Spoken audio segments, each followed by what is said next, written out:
All right, how's everything going, Tel Aviv? Good to see you guys. I can't believe there are this many people. It looks like 200, 250, something like that. That's amazing. Yeah, I mean, some of you might not even know who I am, I'm guessing. But anyway, my name is Jimmy Song. I got internet famous at some point. I don't really know how that happened, but I've been blogging and tweeting, and you know, I write articles. I've been teaching the past day basically, and I'm going to teach tomorrow. And you know, my programming blockchain seminar is what it's called. And this is sort of the last leg of my trip. I did one in London, I did one in Amsterdam, and now I'm in Israel to do this. So. Very excited to be here with you guys, and really I wanted to have a talk that's not quite as technical, and this is a talk that I've given before, so if you've like watched my YouTube channel or something like that, you might have heard some of it, so please don't spoil it for everybody else. Yeah, anyway. Alright, so we're going to talk about Bitcoin as money, right? We're going to talk about what it is how it is that Bitcoin sort of adds value to society and stuff like that, and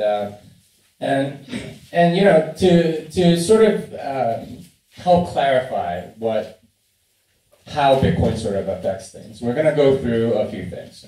So we're going to go through 3 different properties of money. First, it's a fantastic store of value, and we'll sort of touch on this last. It's also a medium of exchange, and a lot of people sort of get caught in this and think this is the only definition of money. It's not. And third, we're going to talk about Bitcoin as unit of account. So if you've sort of studied economics at all, these are sort of the 3 classical sort of properties of money, and this is how you sort of have to think about where Bitcoin is. So let's think about it a little bit. Let's start with the one that I think Bitcoin has achieved the least of, and that's as a unit of account. And if you are not familiar with this term, it means that you are utilizing it to value other things. So let's take a look. So this is the volatility chart of Bitcoin in the last like 4 years or so. I think you can tell by the price that this was done like a few months ago. It's kind of crazy. We're thinking, oh, it's a bear market. This was priced back in like September or something like that. So it's not like you know, like we've like dipped below something that happened in like as recently as October. So, but this is a graph of Bitcoin, and one of the things you notice is that it's not very steady in relation to the dollar. And that just sort of points out that nobody's really using it as a unit of account yet, right? They're using it more as an investment. So in many ways, Bitcoin is actually a pretty terrible unit of account. And so there are sort of instances where Bitcoin does get used as an account, and you have to sort of think about it that way.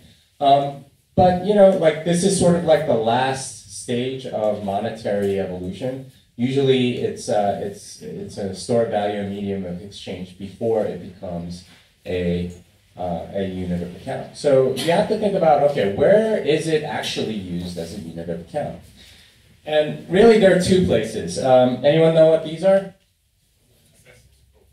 Cassatius coins, right? These are physical coins from Mike Caldwell. He lives out of Utah, and he used to make these really nice coins. And there's a tamper evidence sticker on the back, and underneath it is the private key. And these are really nice. They're kind of like collector's items, and they have at least 1 Bitcoin. Well, these ones that are showing, they have like 1 Bitcoin in them each. You know, they're really nice, but these are valued more or less in Bitcoin, right? It's almost always okay. That Cassatius coin is worth like 1.2 or 1.3 or 1.5 Bitcoins. And it's kind of weird now because they have like all the quartz in them, right? Like they got like Bitcoin Cash and Bitcoin Gold and all this stuff. So the value keeps going up in some weird way. But that's one where you know, Bitcoin is actually used as a unit of account. The other one are these guys. I'm pretty sure you guys know what those are. Altcoins, right? Almost always there's the trading pairs are between Bitcoin and some altcoin. And that's how traders tend to value altcoins is via Bitcoin. So they don't necessarily think of Dash being at $800 or something like that. They think, okay, it's at like 0.1 or 0.08 Bitcoin or something like that. And for them, Bitcoin is the unit of value or unit of account, and they're trying to get more Bitcoin as a result of doing these trades. But that's about it. These are the only two places that Bitcoin is actually used as a unit of account. For the most part, it's not used as a medium of account. Instead, it's somewhat used as a medium of exchange, right? Like as far as usage goes. I will say though, I'm kind of skeptical. I know there's a lot of people that see Bitcoin as like this amazing medium of exchange, but it's not that great as a medium of exchange because the store of value part is just so amazing for Bitcoin. And really, when I talk about medium of exchange, I'm talking about using it to get some good or service, right? This is the classic, I give you money and you give me something back. But these things are way better, right? In terms of medium of exchange, it's more convenient. More merchants take them. You have credit card protection. You usually gain some like credit card points or something, and for the most part, they work great, right? You don't have to pay for 28 days, and you get the same price as everybody else that's paying cash or whatever. There's no real reason if these are available to use it, and other people.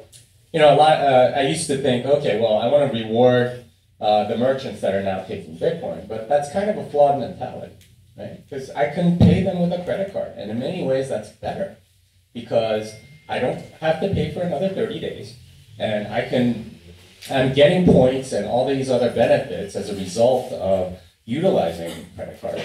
And if I did pay with Bitcoin, what are they going to do? Well, they're going to convert it to cash. So really, you're causing selling pressure on Bitcoin, and you're not really utilizing your investment very well if you're using it to buy stuff. And and people are generally kind of reluctant for the most part because of this, right? Gresham's law. A lot of people don't want to spend their Bitcoin because it's going up in price. Why would you want to spend that, right? Instead, you want to spend the money that is less valuable. This is Gresham's law, right? The bad money is utilized and the good money kept back. That's the natural behavior of human beings. Hey, I still remember I bought some beef jerky back in 2013 when Bitcoin was around $400. And there was a merchant that was taking some Bitcoin and he would deliver you some delicious beef jerky. And that beef jerky was pretty delicious. I bought like $100 worth. But that was like 0.25 Bitcoin. That's like, like $3,000 beef jerky now, right? Like it was delicious, but it's not that good, right? And it's only gonna look worse and worse as Bitcoin goes up and up. And that's sort of the mentality that a lot of people have. I don't think I'm alone in this. Whenever you spend Bitcoin, you live to regret it because it's a really good asset to hold. So as a medium of exchange, it's not that great. And it confuses me that so many people are focused on this because if you really understood the value of sound money, you wouldn't trade it, right? Like it's something that you want to hold. That said, there are a couple of instances where I think medium of exchange makes sense. So one is sort of like global remittances. There are a lot of countries in the world where, sending money over to that country costs a lot of, a lot of money because there's just nobody to service them. So certain African countries, it's just like Western Union, and you have to pay 10% or something like that. And it makes sense in that aspect because the traditional financial system isn't really there to provide for it. And the other sort of market that makes sense are darknet markets because traditional financial systems will not touch it. So those two places seem reasonable to me for use of Bitcoin as a medium of exchange. And indeed, that's where they seem to be used almost exclusively for that purpose. The final one is store of value. And I think this is Bitcoin's killer app. This is the reason why most people own Bitcoin. I mean, think about it. Did you buy Bitcoin to get some drugs on Silk Road? Okay, maybe some of you, possibly. But most of you that own Bitcoin, you probably bought it because you believe it's going to be more valuable later, right? That's the reason. You don't like fiat money. You don't like government-controlled money. You like being able to hold on to your wealth. You like money that's unseizable.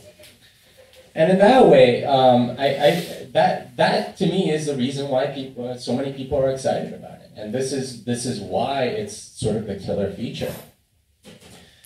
And this is why I think a lot of people see it that way. It's because of the 21 million limit, right?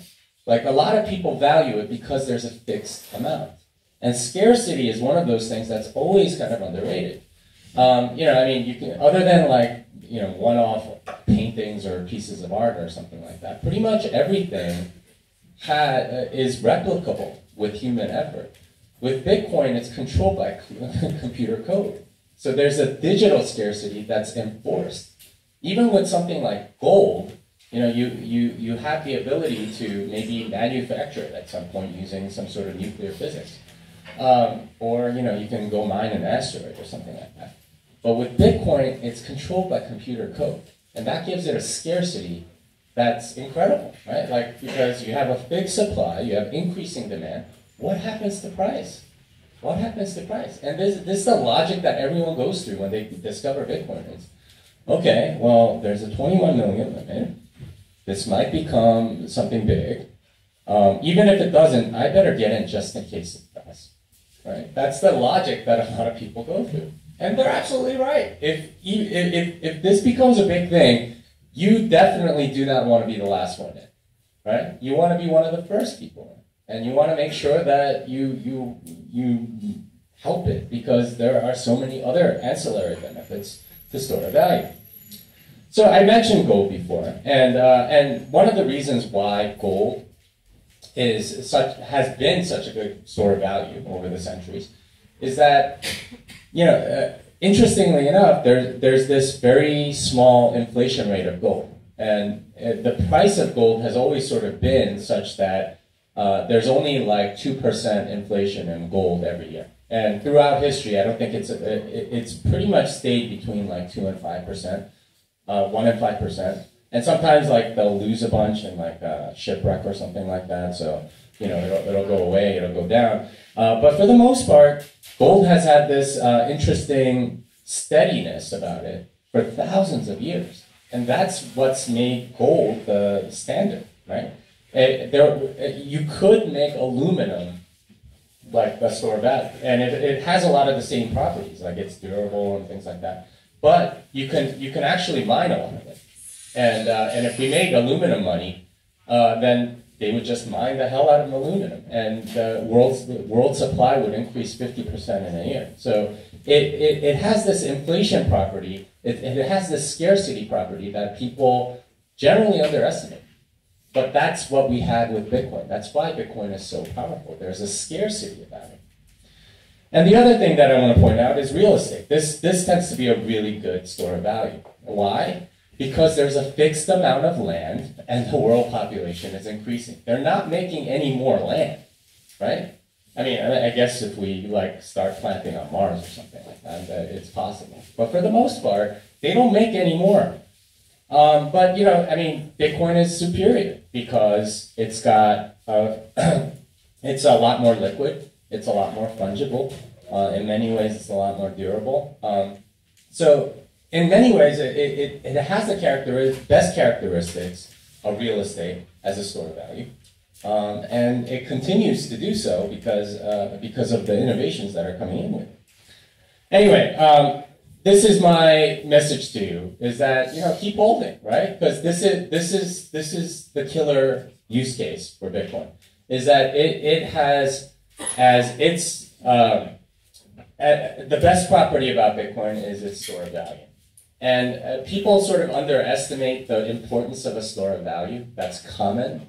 But it is the base layer of civilization. You cannot have civilization without money, without sound money. And in fact, you can build it on fiat money, but everything else on top of it sort of syncs with it. And I'll give you an example. A lot of people sort of complain about how shallow people are today, right? It's like, oh, you know what? They just think about tomorrow. You know, they're so shallow. All they want to do is like think about living today. You know, YOLO, whatever. And that's kind of true, right? A lot of people are like that. But that's not necessarily who they are. It's the incentives that they're under. If you have fiat money, you can't really save because wealth will be inflated and taxed away from you. In fact, it can be taken away from you. And many people have experienced that, where money and things like that just are taken away. But when you have a really good store of value, a solid base layer of civilization, everything else benefits. So a lot of the shallowness that you see, right, like a lot of the consumption behavior that you see around you, that's not necessarily the people's fault, right? It's a system that they're under. It incentivizes short-term preferences instead of long-term preferences. When you have a good store of value, you can think long-term. And when enough people think long-term, well, then you're building civilization, right? You make civilization better. You make your society better. And that's why I think you should hold, right? It's not necessarily about making yourself rich. That's good too. But if you can make a really good store of value, the base layer of the civilization that we live in today, I think we become a much better civilization. And I'll go into a little bit of why. I wasn't planning on talking about this, but I think it's important. When you have sort of fiat money, when you have sort of centrally controlled money, what you end up with is a lot of people that rent seek. And if you don't know what rent seeking is, it's just sort of like cashing in on your position and sort of not adding any real value, but being the middleman for everything. And government bureaucrats would be like sort of a classic example. But not just government bureaucrats, but think about most companies, most jobs, right? You ask any management consultant, and that comes in and evaluates the company. They say, half these people, if they left tomorrow, nothing bad would happen to this company, right? All those people are rent-seeking, essentially, right? They're not adding value to anything. They're just drawing a paycheck. And it's weird that in this society, that's the norm, right? That's, at least in America, that's supposedly the American dream, is to go and work for a company for 30 years and find sort of like some place where you can be a cog, and that's all you get to do. Instead, I wear this hat for a reason, right? I think about the 1800s, right? America went from a backwater British colony to a world superpower in 100 years. And what was the driving force behind that? Well, sound money was a part of it. But you had a lot of people that were entrepreneurs, right? There was this archetype in the 1800s of the self-made man that would, like just sort of make something of himself. That would go out west, right, and find opportunities and just find a way to add value to society. That's what I think Bitcoin enables, is that mentality where you are looking not to rent seek, but to actually innovate and add value and make civilization better. Because those are the people that make civilization better long term. All right, so how's holding help? So holding helps because it increases the network effect of Bitcoin, right? This is sort of like a visualization of the network. The more nodes there are, the more connections there are, the more people will be incentivized to use it as a store of value. And when you have a solid store of value, you have all of these societal benefits. And by holding, you encourage the network effect to increase. Anyway, I just want to say that you guys are the key here to making all of this work. A lot of people think it's about the technology, that it's about the economics or something like that. But really, I think Bitcoin is ultimately a social experiment. And it is more social than people give it credit for. Yes, there are technical hurdles or technical details that you need to know about, but ultimately, it's a social thing. It has value because other people value it. And people value it because of some of these technical properties, obviously. But it wouldn't work without the people in this room, right? Without you guys. It's you guys that make it work. So anyway, that's my encouragement to you to keep holding, to keep telling people about it. Because, you know, the first 2 rules of Bitcoin, always talk about Bitcoin and never talk about how much you have. All right, thank you very much.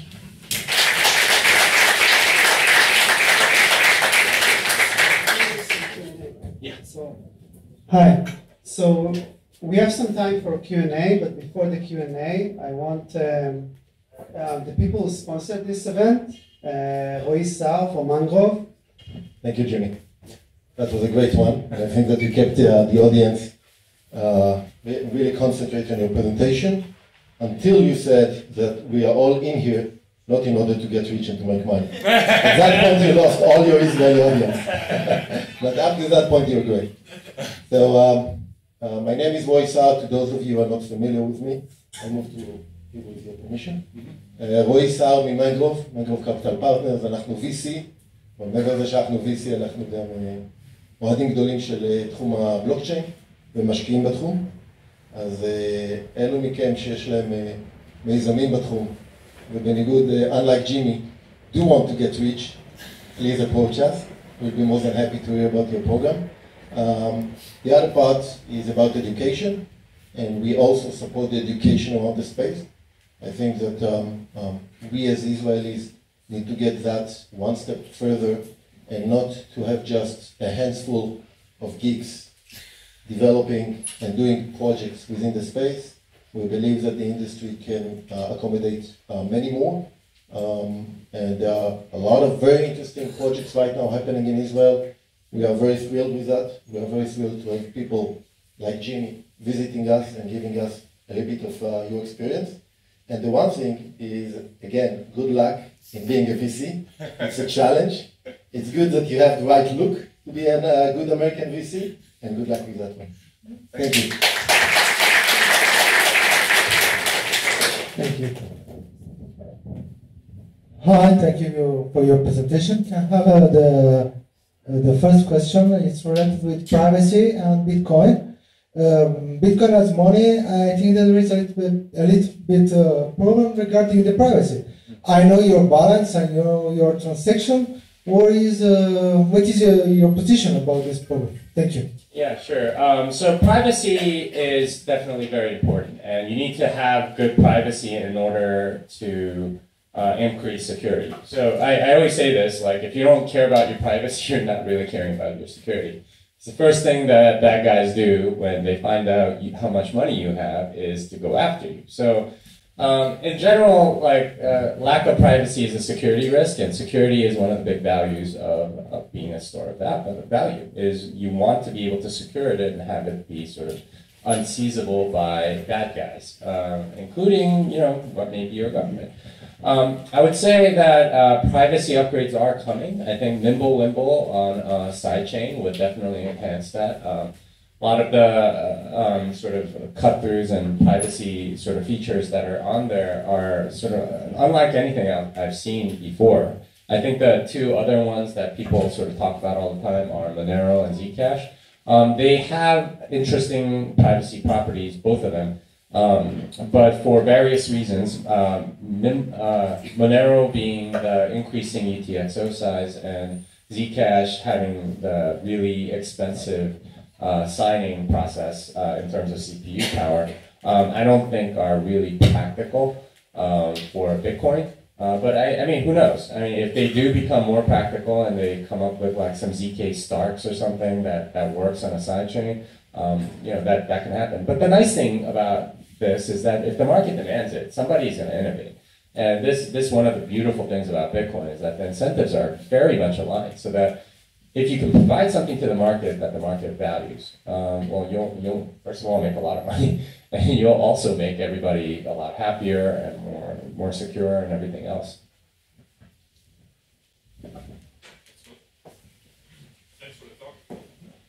Thanks for the talk. You talked about Bitcoin as a store of value versus a medium of exchange. I'm curious to know what's your take on the scalability of Bitcoin in the two camps, Bitcoin Core, Cash, whatever. Mm-hmm. Yeah, good question. I tend to view sort of the split as a good thing. I think I was way too afraid of it beforehand. I wrote an article, why a divorce would be really, really bad.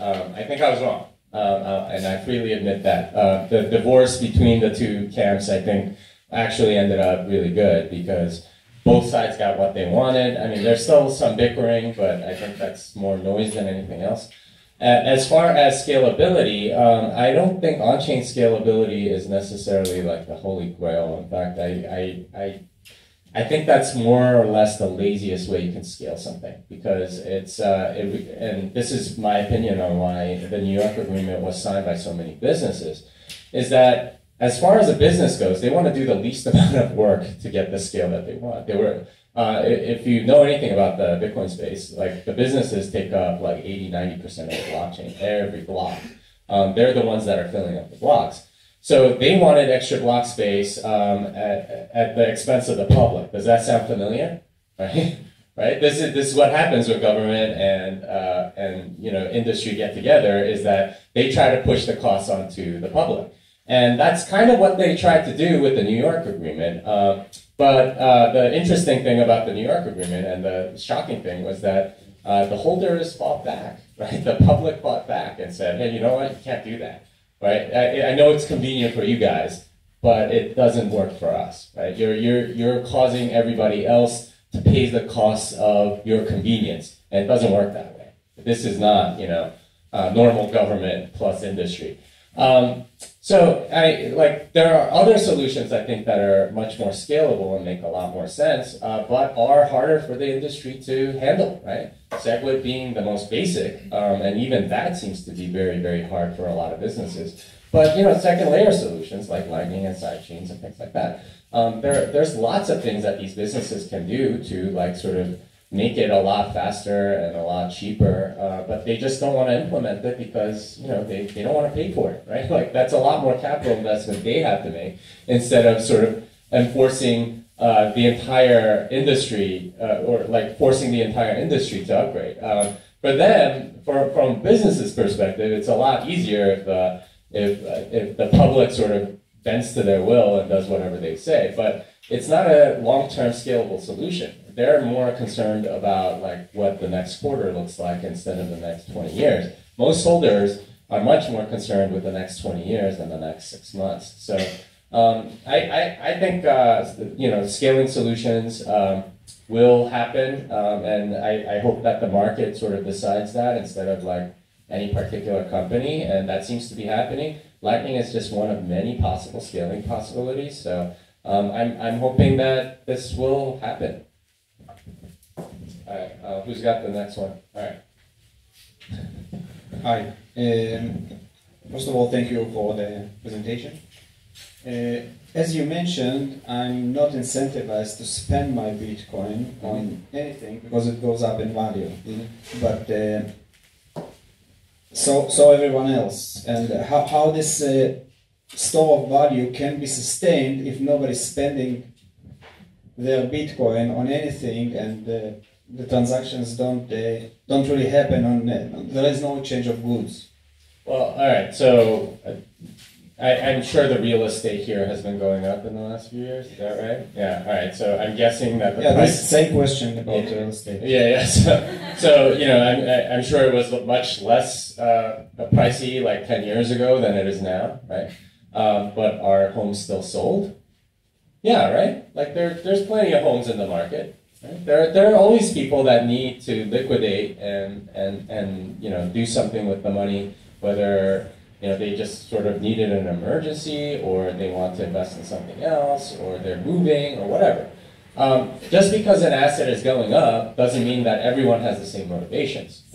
If you have cancer and you have 6 months to live and you don't have any heirs or something, well, what do you think you're going to do with the money? Well, you're probably going to go and spend it or do whatever. And there's a lot of different motivations that people have, and you can't just assume that everyone has the same motivation. This is sort of the flawed economic theory of the perfect rational actor. That's not reality. Most people sort of save up to have money so that they can go do something with it. And you know, I have a friend that has a pillow that says, I fly first class. Oh, no, it says fly first class on one side of the pillow, and on the other side it says, otherwise your kids will, right? Like, there's this sense that if you don't enjoy your money now, well, there are other people that are going to sort of enjoy it on your behalf. So, I mean, it depends on the personality of the people. I don't think that's anything that we need to worry about. When asset prices go up, there's more demand. That means there's just more demand. That's okay. And at some point, people sell. That's okay too. Yeah. I want to ask a little bit about the third world value proposition that Bitcoin has. Do you have any updates regarding it, about third world adoption? What do you think is holding it back? Because, you know, intuitively, we think Bitcoin has the most to offer them, mostly in medium of exchange, having liquid approach to international markets, store of value, you know, government arbitrage kind of opportunities they have. So what do you think is holding it back, or the such? Yeah, it's interesting because I do hear random stories, like, you know, in Venezuela, apparently there's a lot of miners that do stuff because they get free electricity, which is sort of arbitraging off the government subsidized electricity or something like that. There are people in Africa that try to use it, or that are mining and doing things. In general, what I see is that the interested people anywhere in the world find their way to Bitcoin. But you can't sort of force Bitcoin on other people. And from what I see, a lot of the third world just isn't interested. And maybe it's because of a lack of information, but I have suspect that it's because they have too many things going on day to day that, you know, that it's not that important for them to go save money or to, you know, utilize something. The interested people will always find a way to Bitcoin. I believe that because it's relatively easy to get into compared to something like, you know, moving to a new place or something. So yeah, in many ways, I suspect that adoption will increase as more people in those countries care about it. But that's not something we can control, really. I mean, you can do public service announcements, or you can lead a horse to water, but you can't make them drink, right? That's the expression. Okay. Can you hear me? Yeah. Thank you again for joining us. Just a quick question from a slight skeptic. What do you say to those concerned about the possibility that Tether is kind of printing money that is supporting the Bitcoin price, and at some point it may just collapse if regulators ever shut it down, or people realize that it's not supported by anything real? Yeah, I'm just as suspicious of Tether, and I don't know what's going on there. They haven't opened their books. They don't really have full audits. You know, lots of suspicious things going on. I mean, I've been skeptical of the Omni protocol back when it was called Mastercoin. And you know, it's a centralized system. Nobody really knows that much about it, and you know, they seem to continue to have an influx of U.S. dollars into that project. So I don't know. I don't pretend to know that much about it, but it's entirely possible that they would collapse. What would happen? Well, Bitcoin would probably take a dip. Probably most cryptocurrencies would take a dip because they sort of are the de facto dollar for a lot of altcoin exchanges. But you know, I mean, is that going to hurt Bitcoin long term?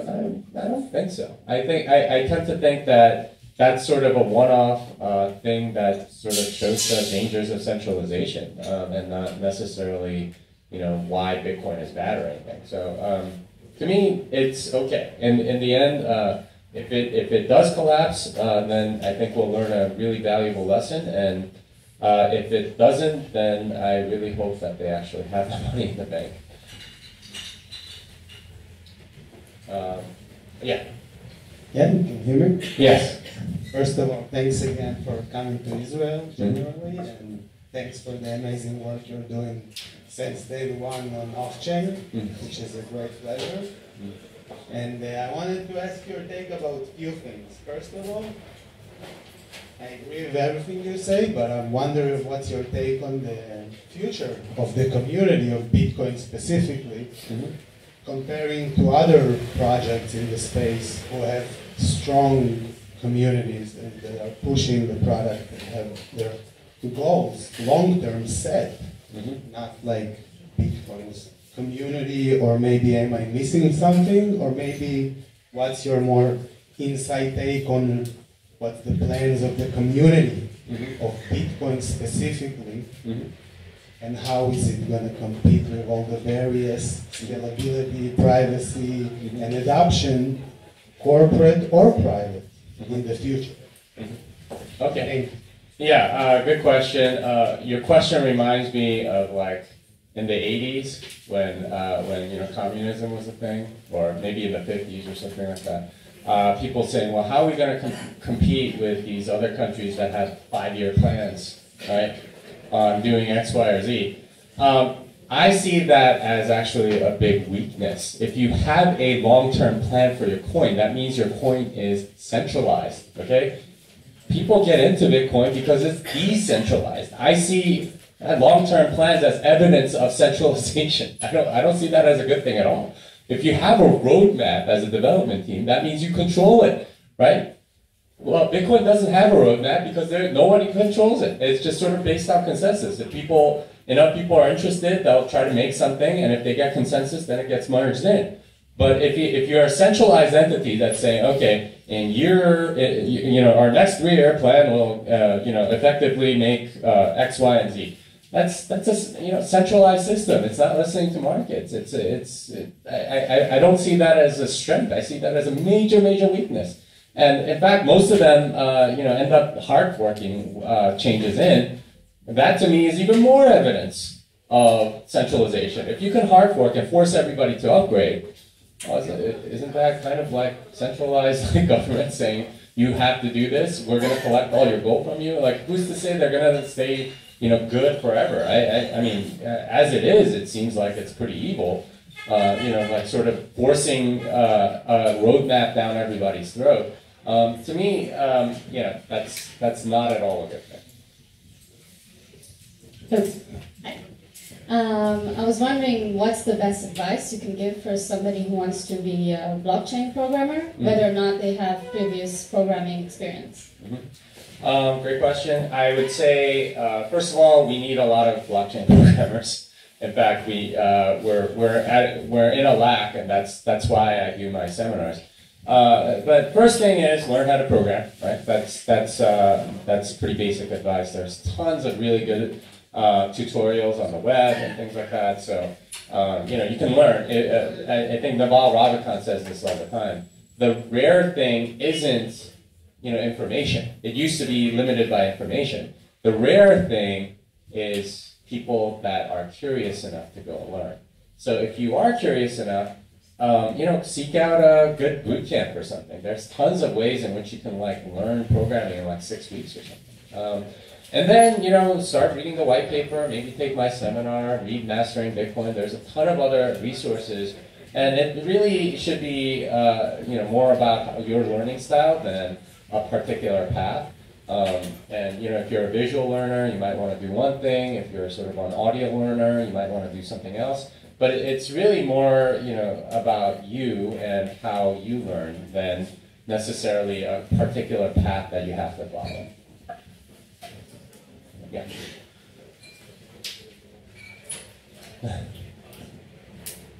Hi, 2 questions. First, what risk do you see for Bitcoin? Bitcoin? Yeah. Okay. And second is, what do you think in general about altcoins? Okay. Good questions. What risks do I see for Bitcoin? I see the major risk is, a lot of developers are hit by a bus or something. A lack of developers would be probably the biggest risk I see, and it's Kind of scary to think about, but that to me is the biggest risk. Is if a lot of developers leave or are hit by a bus or whatever, for whatever reason they stop contributing or compromise or something like that, that would be the biggest risk. As far as altcoins, my general take is that most of them are centralized. Right? They have a single development team. They usually have a founder or a creator of the coin that more or less calls the shots. That to me is no better than fiat. You have somebody calling the shots, or creating bailouts, or like saying we're going to do this, that, or whatever. Some people see that as leadership. I personally see that as centralization, and that's not what I signed up for. I don't think what most people signed up for. And if that is what you signed up for, good luck. Yeah. So it seems that the main advantage that you see in Bitcoin is the store of value, but not just short term, but also long term. Mm-hmm. And I'm wondering, today's main store of value is gold. And does it mean that you think that Bitcoin's, let's say, maximum market cap is around the market cap of gold? And also, most people don't hold gold directly. Mm-hmm. So do you think that long term, most people will just own Bitcoin through other financial instruments like ETFs and so on? Yeah, good question. There's some things that I learned about gold that are absolutely shocking. So I've investigated gold a little bit, and it turns out that most gold is, you're right, like they're stored in vaults or something like that. And a lot of these vaults, when you have all of the gold, what can you do? Well, you can start lending it out. And then there's a lot of demand for gold that's lent out, because people want to short sell it or whatever. And then what do? Well, you can start lending out gold you don't have. Who knows, right? Nobody's going to be able to tell. You can fractionally reserve gold and lend out way more than you have. And this is how sort of like fake gold enters the market, is because whenever you have all of something, and no one's like sort of checking behind the vault or whatever, then you can do weird things like that. And this is why it's really bad to have a central bank, right? Because they can print money, they can lend out way more than they have. I mean, well, it's what they have is whatever they lend out. So it's this weird dynamic. I would say that gold is one store of value, but I think for the vast majority of people around the world, the major store of value is real estate. For some people it's stocks, but real estate tends to be the biggest one. And the weakness of real estate as a store of value is that it is eminently seizable and very taxable. Because if you are getting taxed on your real estate, people are just sort of, the government can just tax you to high heaven, because you can't hide it anywhere. And you can't, and they know exactly how much of it you have, because they control the central registry. And they can, of course, take it away from you. So, like that tends to, and you can sort of see why how the dollar or other currencies have gone down, because real estate prices have been going up the last 10 years, right? I was asking you guys about how, has real estate gone up here? And most of you are nodding like this. And it's been true in most parts of the world. And it's not really real estate going up. It's, I think, fiat kind of crashing, right? Like almost every asset has been going up. Stock market, stock market and real estate, somewhat on gold, although not as much. But the inflation is real, and like the inflation statistics they tell you are completely manipulated. If you look at asset prices, it's very obvious inflation rates are much, much higher than what they report. Probably on the order of 8 to 10% instead of the 2 to 3 that the government pretends it is. So I would say that the upper cap of Bitcoin as a store of value is probably the sum of all of those things. Yeah. Yeah, I'm interested to learn bit about your views regarding smart contracts in the hands of non-ICO purposes. Firstly, and in case you are a proponent of this notion, what do you see in terms of future on top of Bitcoin, the second layer or sidechains, solution of these types on top of Bitcoin? Can they measure up to Ethereum or any other competitor out there? Yeah, so I think your question was about the smart contract capabilities of Bitcoin and whether or not they can catch up to something like Ethereum. Is that right? Yeah, but maybe if you think they could be used for things other than just ICOs, and then if they do, what are the chances of them being done over Bitcoin? Yeah. So first of all, Ethereum's big claim to fame is that they're a smart contract platform, that they're Turing complete, that's somehow really, really special. Yet their biggest use case is an ICO, which doesn't require any Turing completeness. You could do that on Bitcoin. You could do that on Bitcoin in 2013. There was a project called Color Coins that I was a part of, where you could more or less do an ICO back then. And just that people don't know about it because it's something that, like Vitalik and, his friends at Ethereum, they, to their credit, they promoted really, really well. And ICOs have become a thing. But as far as the Turing completeness, that's a huge attack surface, man. And there's a reason why no one really codes with the Turing completeness that it has. It's because it's really hard to secure and you lose money. Okay, I'm sure you guys all know about the DAO hack. Part of why it was so easy is because it's so hard to analyze something complicated. And once you have Turing completeness, it's extremely difficult, especially in a language like Solidity. At least somebody like Cardano or Tezos, they're using like analyzable languages. Like Solidity doesn't even have type safety. So it's extremely difficult to analyze or prove that anything is going to work the way you expect. So in a way, I expect things to calm down about smart contracts. I mean, I guess the only real thing that I've seen that actually uses a smart contract that isn't an ICO is like CryptoKitties. Like it's like really that's what all this is about. It's like a terrible game on your phone and it costs you lots of money. It's like the biggest ripoff ever. But I mean, who knows? I'm open to the possibility that there are better options or better, more interesting things that will come along. But at least right now, I don't know. It's one of those things that has yet to be proven, and until it's proven, I'm going to remain skeptical. All right, we got time for 2 more questions. I don't know where the mic is. All right, back there. All right, so I got a 2-part question. Mm-hmm. You mentioned, and you think that Bitcoin in the future is going to be a store of value, more than it's going to be a currency. So first part is, do you believe we'll see in the near future or ever a cryptocurrency that is decentralized, getting mass adoption? And the second part is blockchain. I can see you're a big believer of blockchain. And do you believe blockchain is going to replace a lot of the so-called old world processes and institutions that we see today? I think Bitcoin is getting mass adoption right now. I mean, like everyone's talking about it. It totally reminds me of like the internet circa 1993, 1994. I mean, you remember like watching TV back then, and you'd hear people saying information superhighway, right? Like, and you're on the web now, and like there were like very few sites, but everyone was talking about it, right? Like it's like, oh, have you been on the internet?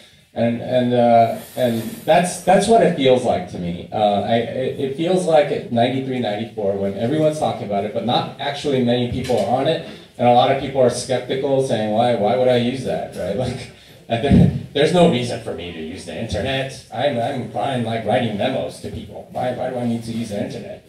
But I need email? Why do I need email? I can write a perfectly good letter, right? Like, why do I need to shop on the internet? Like, I can go shopping at the mall, right? Like, it takes people a while to sort of get out of that mentality. But we're definitely at the cusp where a lot of people are talking about it. A lot of people are sort of changing their mind about it, and it takes time for people to get used to it. I mean, even gold. Can you imagine what people way back when, like how they thought about gold? wait, it's this metal that doesn't really do anything, and it's got a low melting point, so we can't use it as a weapon, but you want me to value it, right? Like, that's kind of how, that's how people think about Bitcoin. It's like something on the internet, and it's, yeah, so nobody really owns it or something, and I can transfer it. Like, people are confused about it, but, you know, store of value has enormous impact on society. So I think, I think adoption is coming. So, I mean, as far as Bitcoin, mass adoption, I think it's coming. I think it's already starting. As far as blockchain, remember I always said information superhighway, and you never hear that term anymore? Kind of feels like that term, right? Like, blockchain is more or less just sort of like a, if you think about it, it's a database that's distributed and has provable qualities. Now, could that be useful? Possibly. Could it change industries that sort of rely on databases being correct and need audit trails and stuff like that? Possibly. But is it going to change those industries? I don't know. I don't know. It really depends on the innovation around it. There's no guarantee that any particular innovation is going to win a particular battle. There are, first of all, competing innovations, and second, there's a lot of momentum that you have to sort of overcome in order to get into another industry and sort of disrupt their system. So, yeah, I mean, who knows? There's a lot of buzz around the word blockchain, kind of like the word information superhighway way back when. So, I see, you know, that sort of thing as maybe a precursor to some other innovation, but that's not necessarily the thing that will change everything going forward. All right, one more question. I don't know who has the mic. I think he's willing to go. Are you the last question asker? Okay. I guess. I wanted to know what you think about some issues with the Lightning Network.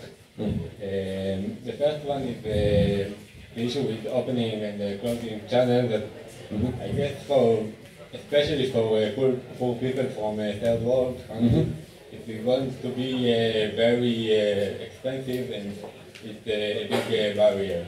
Yeah, so you're talking about sort of opening and closing Lightning Network channels, which do incur on-chain fees, right? So a couple things. First of all, Lightning is not the only sort of second layer solution. People seem to think that those are synonymous. That's not true. There are side chains. There are other ways to do off-chain transactions that don't involve Lightning. You can do sort of like peer-to-peer payments, and you can just settle on-chain and things like that. But that said, as far as like sort of opening channels, what we're starting to see are companies that will pay for your opening transaction so that they can get more of your business, which is very, very interesting. So there's a company out there, I forget their name, but they will, so if you open a channel with them, they know exactly how much of a fee you paid on the funding transaction. So they will credit you just by sending you Lightning transaction for the exact amount. So now you can just sort of open a channel and not incur any kind of fee. And I'm sure they'll do the same on the other side if they get enough business. See, if there are right incentives, you don't have to worry about those things, right? Like these are sort of, and that's an innovation that people didn't really think about when they were talking about Lightning. Because you know, they were so caught up in the exact way they thought it would work. But innovation does not work like that. Markets don't work like that. There are always players that are going to surprise you with what innovations that they come up with. And we can't predict exactly what topology Lightning is going to have. There are always people saying, oh, okay, well, they're going to be these central hubs, and they're going to, you know, cause everybody to, you know, have like centralization risk because they're going to be the only ones. It's not the way the market works. If there's demand for something, somebody else will provide it. And if there are multiple paths that are required, then people will provide multiple paths. And if you need multiple channels, you know, people will provide multiple channels. If there's demand for something in the market, you know, and somebody figures out a way to make money off of that, wow, you know, you solve someone's problem and get to charge money. That's called a really good business, right? Like, and I believe that's coming to Lightning. There are so many ways in which you can sort of encourage smaller amounts of consumption using that. But I mean, all that said, it's sort of like a medium of exchange innovation, and I'm not certain that that's as important as a store of value innovation. And to me, Bitcoin is a massive store of value innovation. Anyway, no more questions. I think we're done, unfortunately. I'm going to be around to talk and stuff. So, yeah, I'll hand it over. Thank you very much.